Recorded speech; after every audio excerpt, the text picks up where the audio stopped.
So good morning, and first off, I want to thank everyone at the Royal Irish Academy for the opportunity to share the progress we've made on developing a national policy framework for responsible integration of generative AI in higher education at the HEA.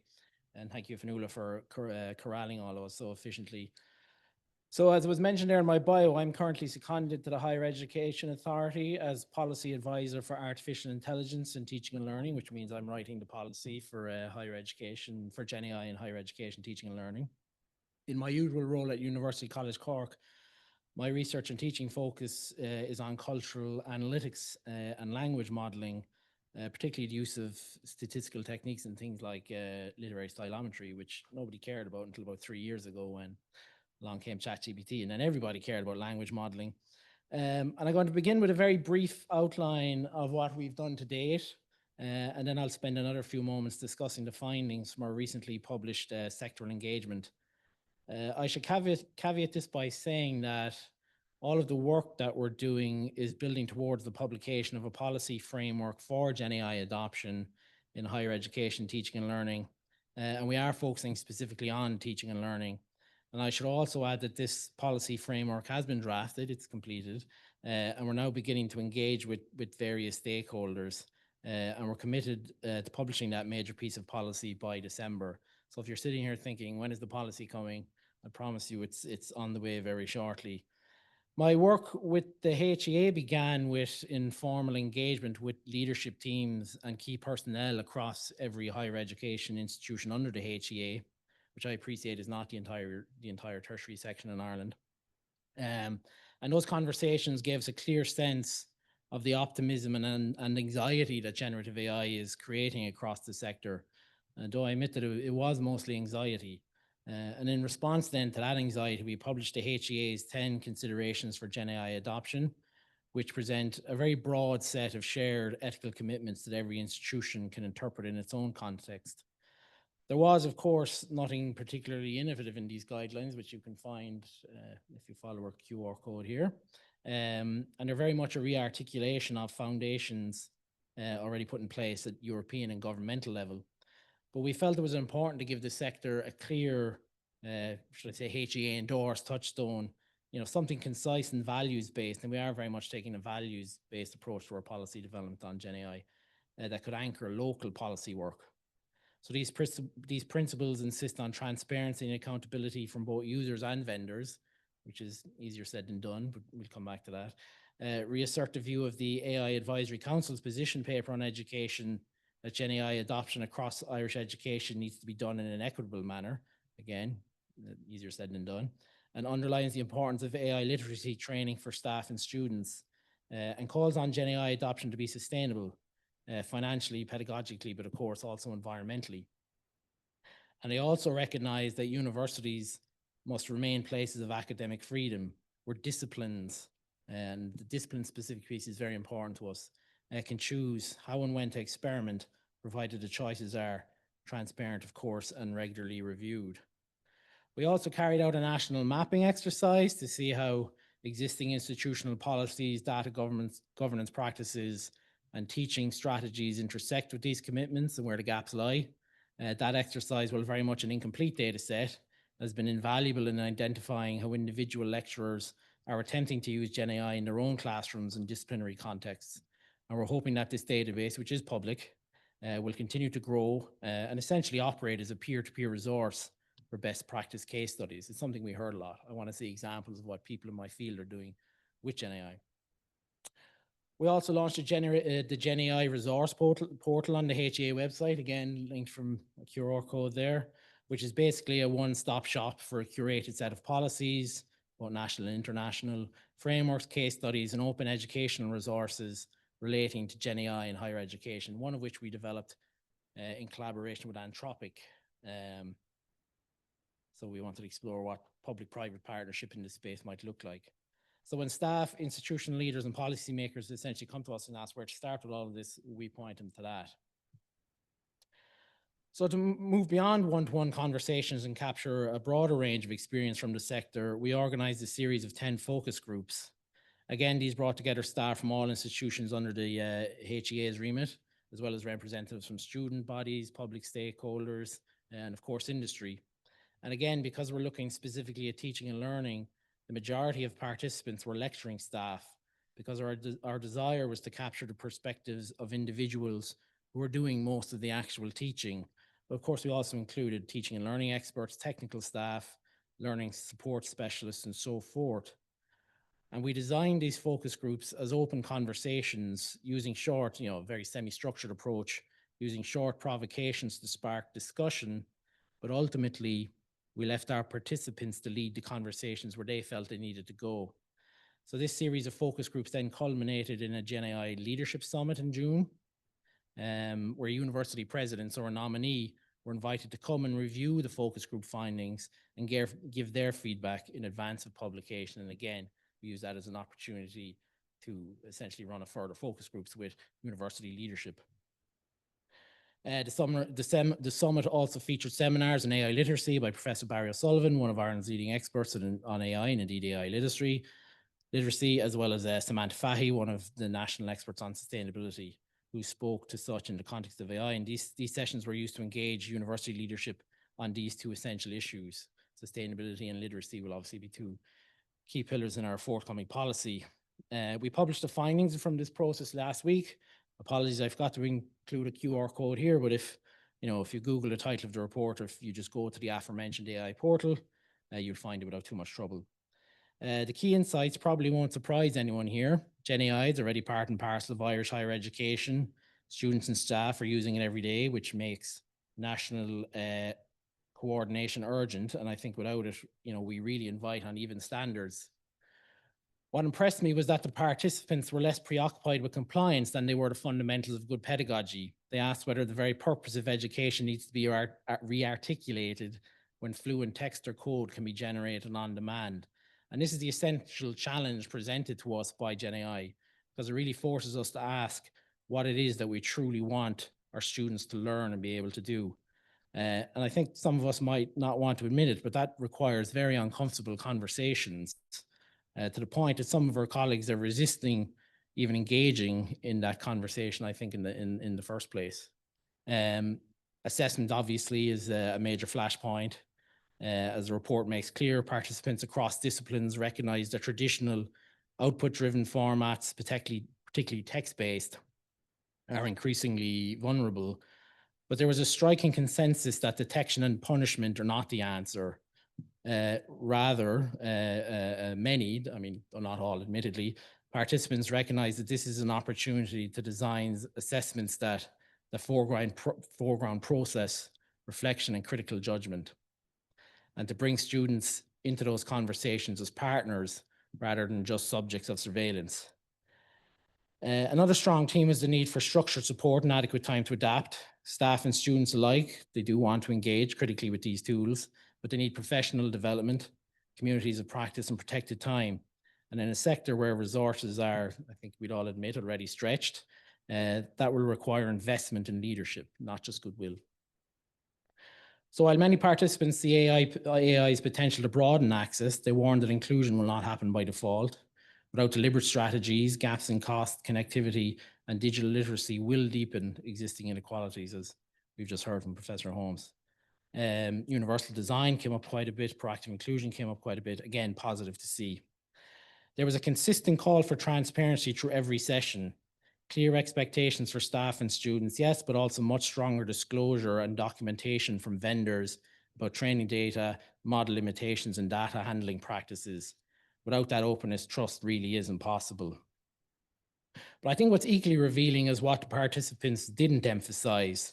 There was little appetite for distant speculations about superintelligence or existential risk, which in my view is a welcome relief from an overhyped narrative. Attention stayed firmly on the immediate pedagogical and governance challenges, but worryingly, sustainability was barely mentioned at all. And that's a reminder that there is a responsibility on policy to surface the issues that the sectors understandably may overlook. So I'm conscious of time, so I'll finish up by saying that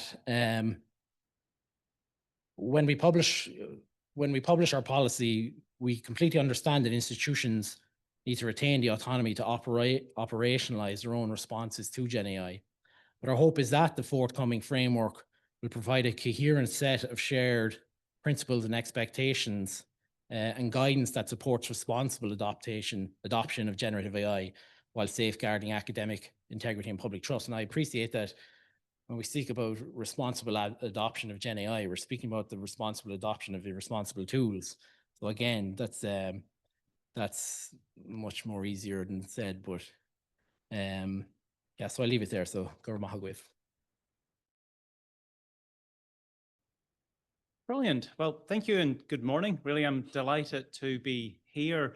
I'm going to jump straight into this. I only have 10 minutes, but I'll start off by saying that whenever Wayne was sort of asked about the opportunities, referred to people that get excited about AI, I would be one of those individuals. But computer scientists, so maybe that's to be expected. I do want to talk about the what and the how, particularly as AI relates to education. The what is what we teach as our curriculum, and the how is how we go about engaging with our learners around this. And particularly here, I want to talk about the what and to think around it from the perspective of how do we prepare our learners for their future in terms of jobs and skills. And that's only, of course, one element of education and its purpose around that. Now, I do want to be provocative, hopefully by way of encouraging a little bit of debate, and to try to make the case to say that probably we're not being sufficiently bold, nor moving with sufficient speed with regards to either of those aspects. Now, as a scientist, ideally, I would love to have the time to set out the evidence to make the case, but I've 10 minutes. So I will refer to some things that are and can be demonstrated. And in as far as there's some statements that are about the future, there are things that are certainly plausible, or in many cases, probable.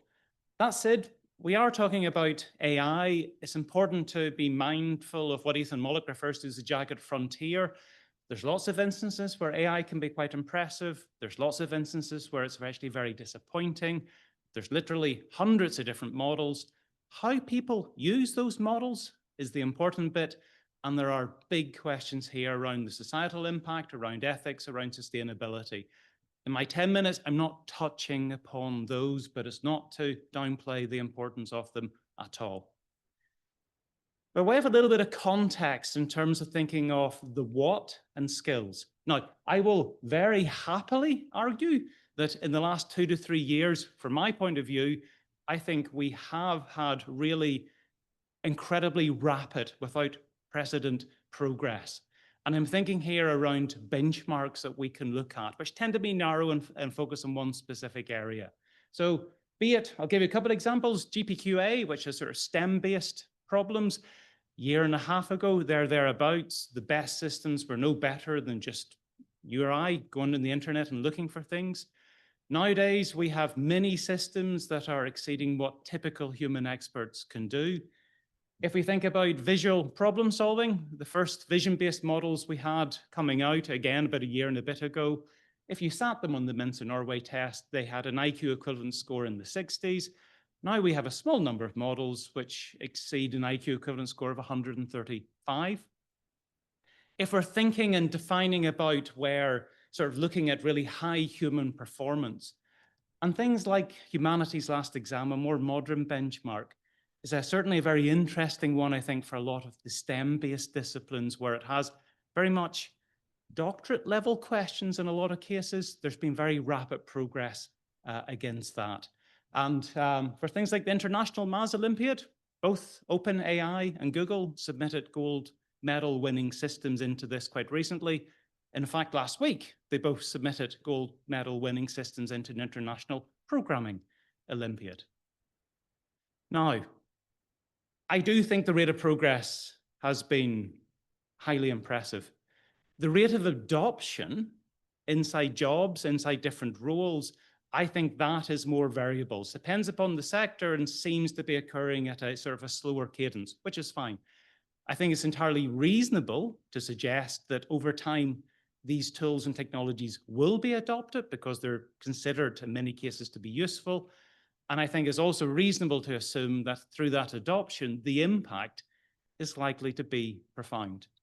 that in the same way with the Industrial Revolution, a lot of the limitations we had around human physical capital or labor were removed. I think in many instances, we will see for certain types of skills that are used in jobs, AI cognitive capital will be used for those. And what does this mean? What are the implications of this? I don't know. There are people really smart, way smarter than I am, who have spent considerable time thinking about this. And depending upon the assumptions that they deem most sensible, they end up in different positions. So in terms of peering into the distance, I don't know if we can say where we're heading to. It's for us to shape. But if we're bringing things a little bit closer to the next 2, 3, 4, 5, 6 years, time's variable, but I think the direction's reasonably clear. And if we're looking at through the lens of the likely adoption inside jobs and the likely skills that people will need to have within those roles. And as educators, this is something that is particularly relevant for us. There, I think there is actually a reasonable degree of consistency and coherency across the reports that have looked at that. I find it fascinating. We don't have time to go into it, but if we're imagining a certain amount of AI cognitive capital, it will still need to be applied, it will still need to be orchestrated, it will still need to be validated. If we're getting into what are the skills that enable that to be done well, you unpack a really rich set of skills. We can also think about what are the areas where AI is unlikely to be at, or we will not want to use it for. We can also think about the types of mindset that prepare people for the future.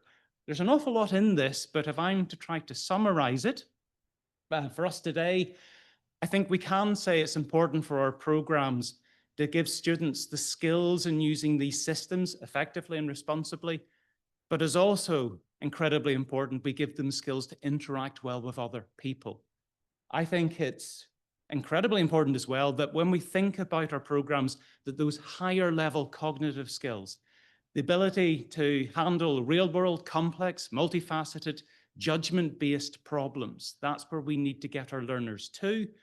And in as far as the future is going to be more fast-moving and uncertain, we can help prepare a mindset and give people a mindset that enable them to better thrive inside those environments. So here's my first provocation.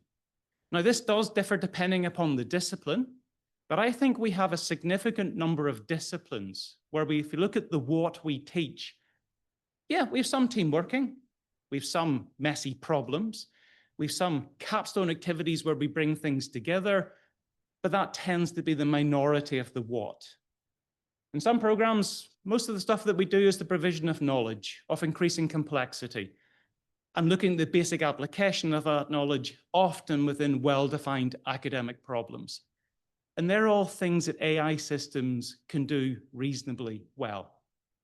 So my first provocation is, I think in a lot of cases, we do not have an appropriate balance inside our programs for us to be confident that we are preparing our learners for the jobs of tomorrow.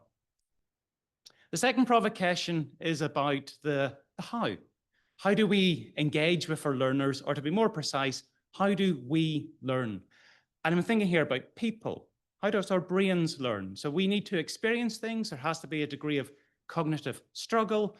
Through that process, we establish and change and strengthen our neural pathways, and that's the biological, the electrochemical process whereby we learn. If that doesn't happen, then learning doesn't happen.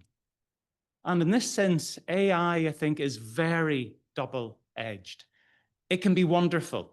It can help support me. It can help me understand things. It can give me examples I can practice on. It can give me feedback that I can think and reflect upon. It can strengthen and augment my learning process. It can also give me an answer that I can submit with very little going on inside my head. It can rob me of my learning opportunities. It can be ruinous. And I think, again, as educators, it's important for us to ask how many of our learners are going to be minded to use AI in a way that is supportive of learning, and how many will use it in a way that is damaging to their learning. And I think assessment practices and behaviors today give us a fairly good litmus test around that.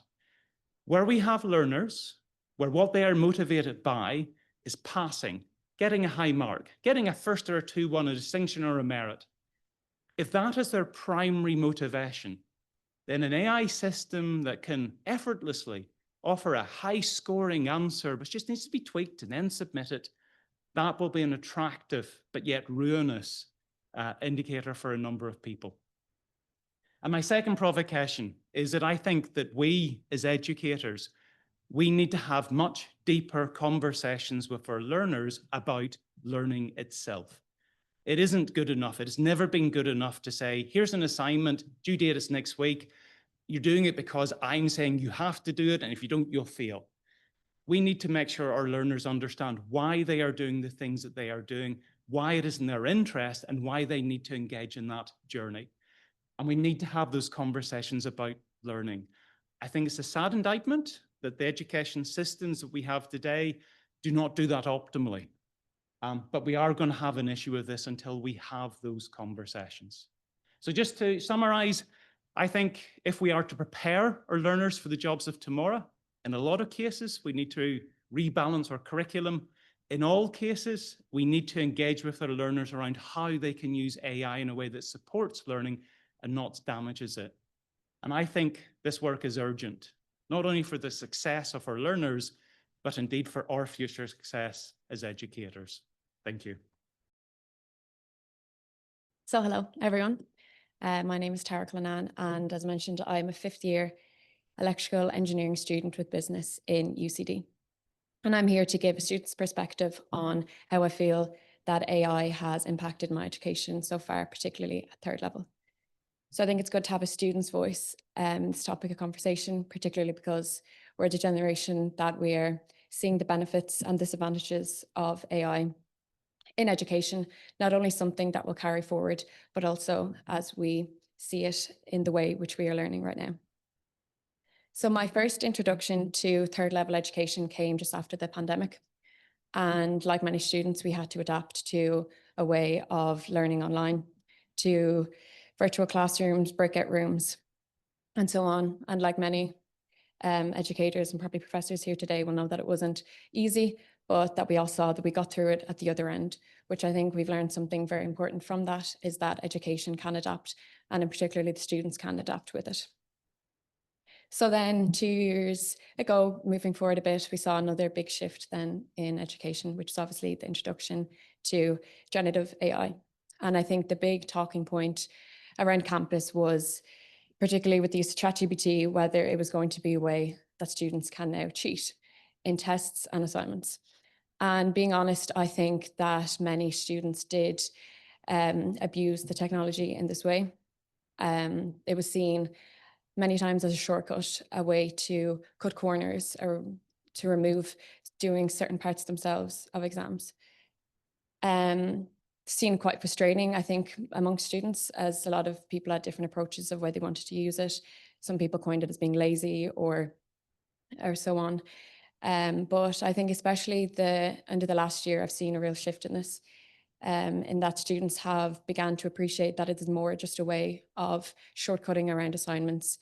It actually can be used as a much more powerful tool to enhance their learning, to get a much more in-depth knowledge of certain topics that before would have taken a lot more time and maybe not have seen the same outcomes. Like for myself, I see it more as well as a tool, but as a study partner, to allow me to summarize lecture notes, to produce sometimes even study materials, audio recordings sometimes of the lecture notes that we'll use in my study help. As an engineering student, I've used it to debug complex code, to provide virtual circuit simulations, and a lot of the time in preparations for exams. But of course, it's brought about its own challenges.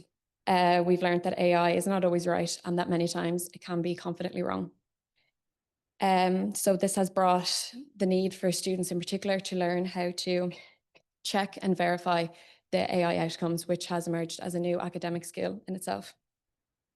So like Wayne talked about earlier, I think a good analogy relates to the calculator. When the calculator first became popular many years ago, it was often disregarded by many maths teachers as it was seen as a way that students would ruin students' ability to do maths problems.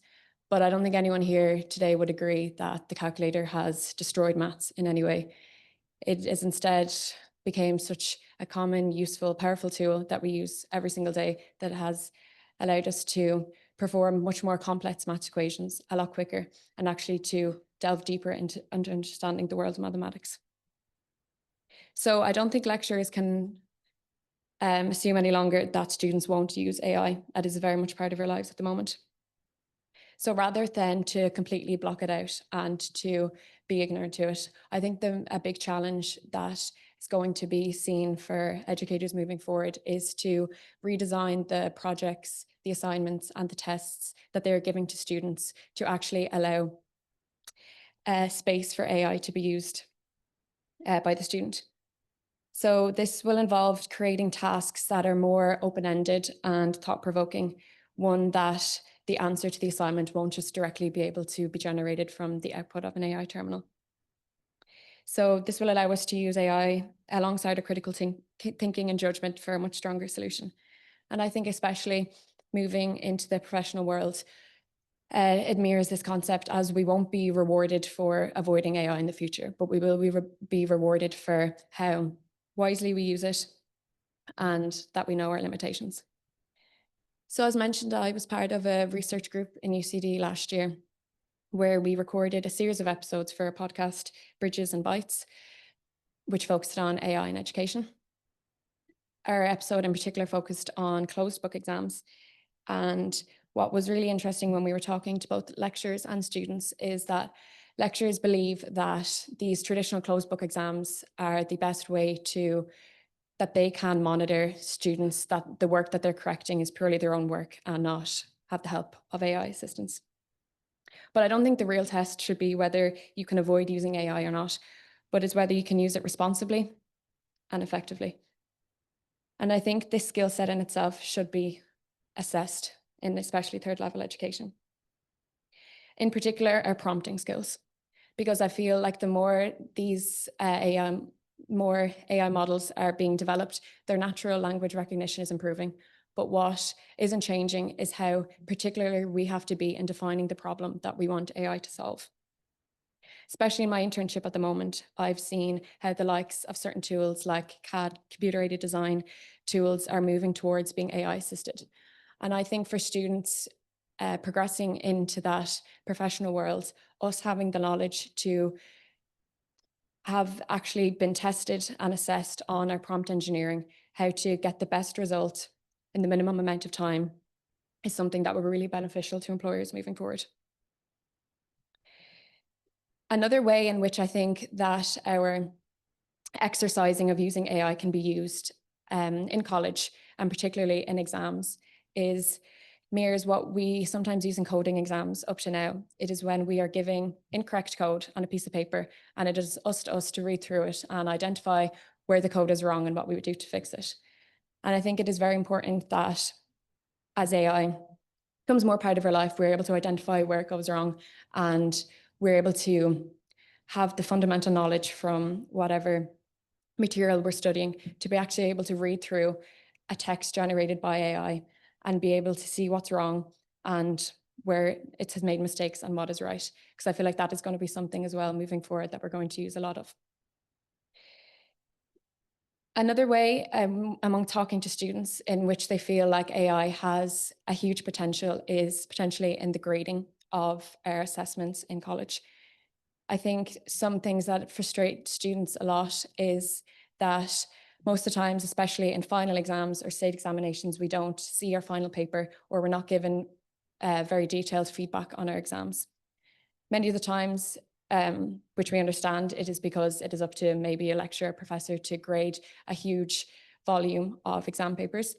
And I feel like with the introduction of AI into this element of assessment and education, I think that we will be able to see a lot more detailed feedback on our results. And there's a lot of academic research that provides, that backs this up, that if you have instant or near instant feedback on tests that you do and able to see your mistakes and where you did wrong, that this can improve learning down the line.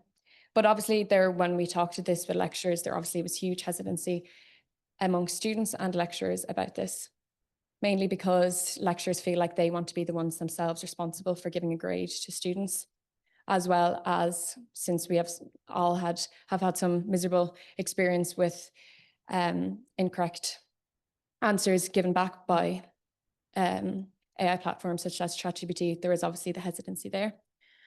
But I think a big misconception with AI is that since there was such a widespread talk about ChatGPT in particular, when we talk about using AI tools for grading of exams or in education, a lot of people, especially students, just assume that it is feeding it into a ChatGPT generic model and saying, grade this for us. And I think that's where, for students and lecturers, a lot of hesitancy lies. While if there was actually a trained model based on a standard marking scheme, I think that we could get on board more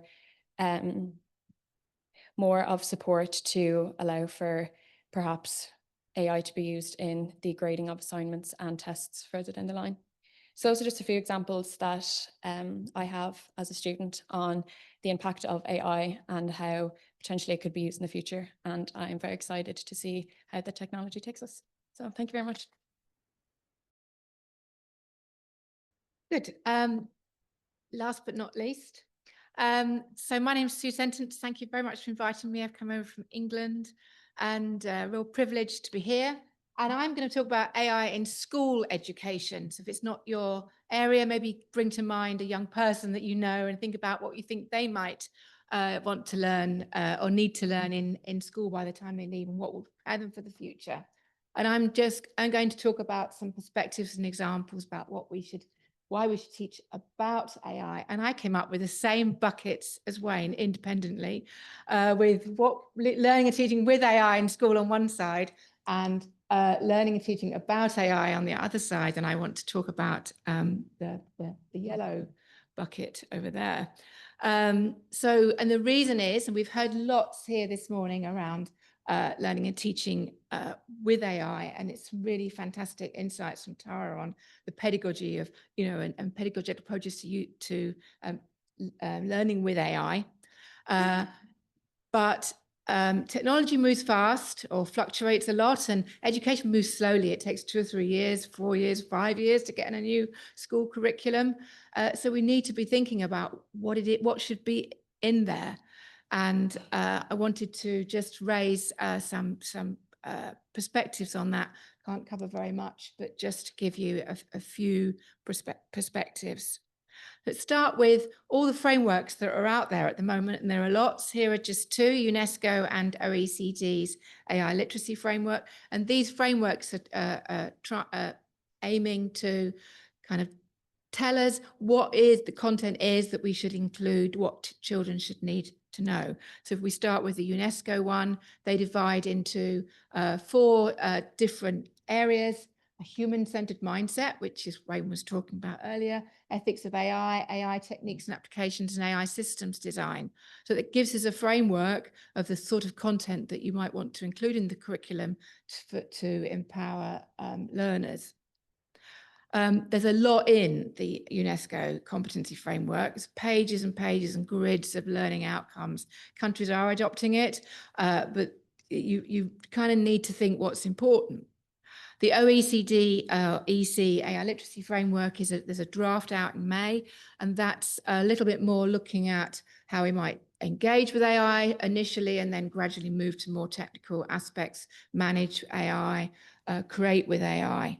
What I quite like about this framework, I'm sure it'll evolve before it's final, is this acknowledgement that AI is interdisciplinary, it's bringing in all lots of different aspects around ethics, philosophy, computer science, language, and always has been.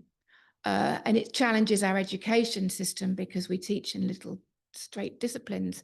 AI is encouraging us to think about content in an interdisciplinary way. Thirdly, so the last 2 are a little bit more specific to the work I do in computing education research, but want to talk a bit more detail about what actually are we going to teach about AI in school.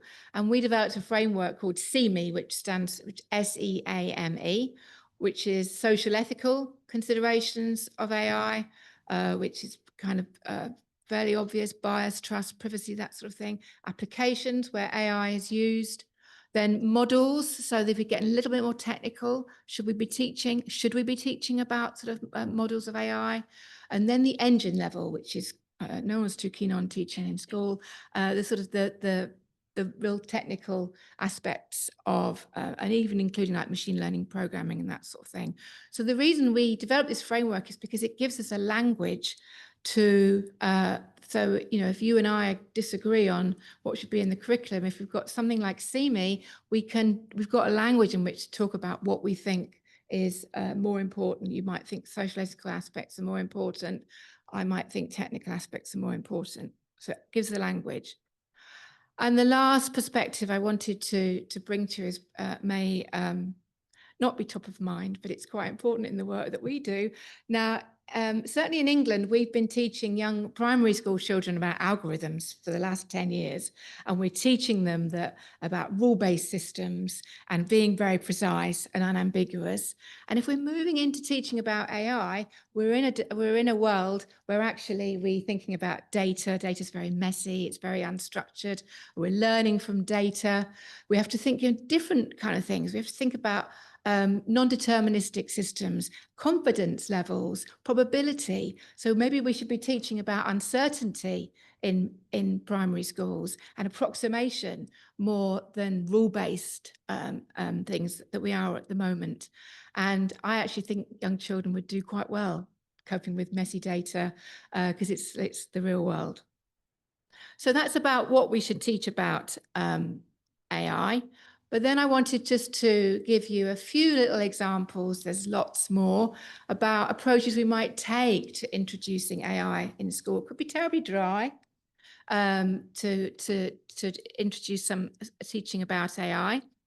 And also, how do we support teachers who, you know, I believe that all teachers should be given training, opportunities for training, all subjects, all levels. It's, you know, an urgent need in many countries, certainly in England. So I'll give you 3 examples, and one is away from Ireland. So this is some work that's been done in Ghana. So Ghana introduced a curriculum in AI in 2021. And if you're 15 in Ghana, you have the learning objective of understanding what a neural network is and how a neural network works. So a lot of the teachers find this very difficult. They're sort of plucking definitions off the internet. My PhD student, who's in the middle of the picture on the left, Salome Addo, is Ghanaian. She's been doing some work with teachers there on making AI really contextualized, teaching in the context of cocoa disease and farming, using unplugged methods, using board games, using stories. So I put that up as an illustration of the fact that, you know, we can introduce some of these concepts in really accessible ways, and particularly where resources are low.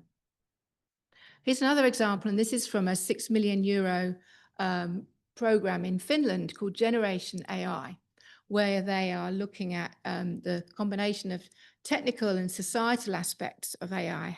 And I very much enjoy their work, trying to find a way of saying how enthusiastic I am about their work. And one of the things they do is they develop some tools to show how technology and AI works, but in a way that stimulates discussion.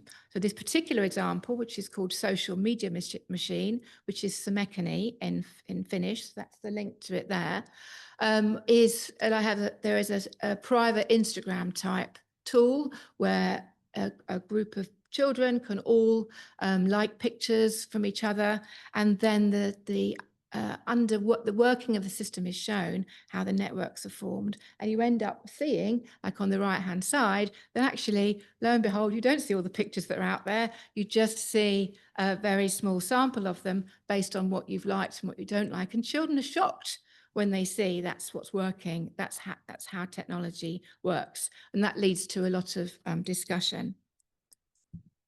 Now, my final example has already been discussed with in Wayne's talk, but it's this idea of anthropomorphization, and which is what we heard of. A is human-like. And maybe we've gone too far for me to say we should stop saying that A is human-like.